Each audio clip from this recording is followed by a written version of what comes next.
What's up guys, here today to do Tokyo Ghoul episode 12 review. And in this entire episode of Tokyo Ghoul, right, it's basically Kaneki's transformation into his um it's basically Kaneki's transformation embracing himself as a ghoul, embracing his dark side of sorts, right? This entire transformation, it's been pretty horrific. It's been horrible for Kaneki. For how long he's been tortured by Jason over and over and over. And we will get some info that the reason why Jason is asking him to count is for him to have some, for him to hold on to his sanity. Otherwise, he will just go insane from the sheer pain, right? Every day or whatever amount of period that Jason would use to come again and torture him, he would clip off his hands, his feet, put centipedes into his hair. You know, that guy Jason, he's a real nutcase, right? And we see why he always walks around with that clipper weapon. He uses it to clip off hands, clip off toenails and fingernails. Well, yeah, to clip off fingers and toes, basically. And when the scene gets shown, when the scene gets shown on Kaneki's foot, and we see the damage that's been done because he's a ghoul, his body always regenerates, right? But the damage is there, the scars are there, the skin is discolored because of the original, the original toe that was there is no longer there. There's a new one formed in place, so there's a discoloration there. All his toenails and fingernails are black. And at the very end, right, his final transformation where he embraces his ghoul powers, where he outright says that I'm a ghoul at the very end, that's when his hair, even his hair, turns white. So that's how much stress this guy was under, right? It's even revealed by Jason that the reason why Jason is so fascinated by him is that even for a ghoul, he has incredible regenerative powers, and not just that, but his mentality, in terms of his mental strength, mental fortitude, he's very mentally composed, very mentally strong. So the one of the major things that Jason did to get under his skin of sorts was those two ghouls that was helping him before they actually turned out to be lovers. One guy, one female. They were cleaning up the blood after Jason's torture session, and they would always help him, always support him. Like Kaneki, don't give up. You'll get rescued. Even Banjo said it to him once, and they were both, they felt sorry for him and his situation. Jason decides to bring them in there and give Kaneki the choice of which one to kill. And if Kaneki wasn't going to choose, he would just kill both. He would just kill both of them instead of Kaneki choosing whether it was a guy who lives or a girl who lives. And the guy, he was willing to say that, he nodded to Kaneki to let him know that, Kaneki should choose him. He's okay dying. But Kaneki didn't want to make the choice because he didn't want the responsibility that comes along with choosing to decide whether someone lives or dies. But what Kaneki doesn't realize is that even in that situation, not making a choice is a choice in itself.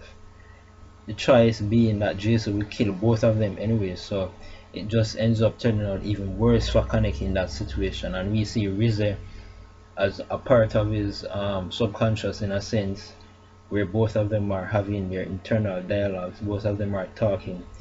And we even get the backstory of Kaneki's past, his mother who overworked herself to pay for her younger sister expenses, and she died from overworking herself. Kaneki's father, he died before he was born. Just the entire backstory of Kaneki.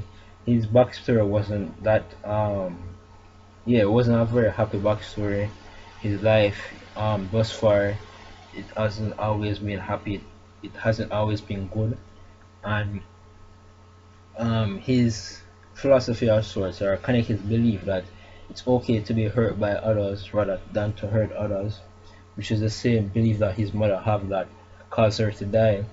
he began to realize that, or rather, Rizzer was the one who began to highlight to him that it was because of that very belief. That's why his mother ended up in that deplorable condition. And unless he himself will change from that belief, the same thing is going to happen to him. Because Jason at the very end even goes on to say that the Ayagora tree, that band of ghouls, they basically have the philosophy that anyone who isn't with them, including humans and ghouls, are against them.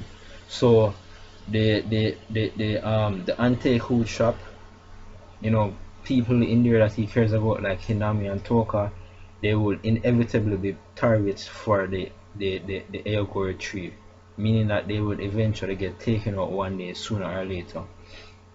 So at this point, Kaneki believes that the only way he can make things better is to, is to basically, he just basically snap. He said like, frig this, he's going to go all out, the world is my enemy, and I'm going to make sure that everyone else who is out there to harm those that are hold dear to me, I will make them pay, right?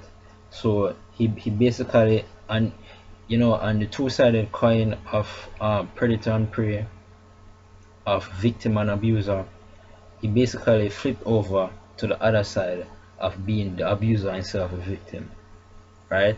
And we see this perfectly at the end of this episode when he transforms and Jason was there ready to kill him. He broke free of the chains easily. I mean, yeah, considering the fact that he's a ghoul, and ghouls have um insane strength and insane durability. They have extra human abilities, so they're stronger than a normal human. That made me realize that he could have break free from those chains if he wanted to all along. He didn't have to endure all this torture. But I'm guessing that he had to go through all of this torture for him to realize just how powerful he is, of sorts. So he breaks free and free from the chains. He easily overpowers Jason, even when Jason transformed into this other form, where it seems that the Kagune came over his eyes, and he's there fighting. Seems like a more powerful form. He's there fighting with Kaneki. Kaneki easily overpowers him. At the very end, Kaneki begins cracking his fingers in the same iconic way that Jason will crack his fingers, and then beginning asking him to count backwards from 1000 by 7 each time. Right? The same torture that he underwent, he's doing it to Jason. And at the very end, it seems like he has now begun to devour Jason. So in this episode, we see a complete shift in Kaneki's persona. For the very first 12 episodes, no, first 11 I should say, Kaneki, ever since Kaneki has gotten his ghoul powers, he's always tried to suppress. He's never tried to embrace it. And him suppressing his ghoul powers, that's what brought him into this deplorable condition where he was being the victim and being abused by the abuser. Now he decided to say that, frig this, he's going to take matters into his own hands. He's not going to take this bullshit from people anymore. And in this case, he's not going to take being tortured by Jason anymore. He's going to take matters into his own hands. And now he's the one who's doing the torturing, right? At one point, Jason even grabbed his leg, because he grabbed his leg so that Kaneki wouldn't harm him, but Kaneki twisted his own leg, right? This is how serious Kaneki is. He twisted his own leg because, well, he knows that he has regenerative power, so he knows that he won't be a fatal injury. He twisted his own leg just to kick Jason, and once he kicked Jason, we see begin to snap back in place. So I mean, this is a complete change in Kaneki's persona. Everything about him is different. He's more violent, he's more vicious, and I'm really anticipating what we will see from Kaneki in the future, and in regards to this new transformation that we see from him. He's been through a lot of horrible stuff, and this is the part of him where he now fully embraces his ghoul side. So I'm very interested to see what happens in the future. But overall, this is an amazing episode of Tokyo Ghoul. So that's it. That's my review. Remember to rate, comment, subscribe. Sayonara.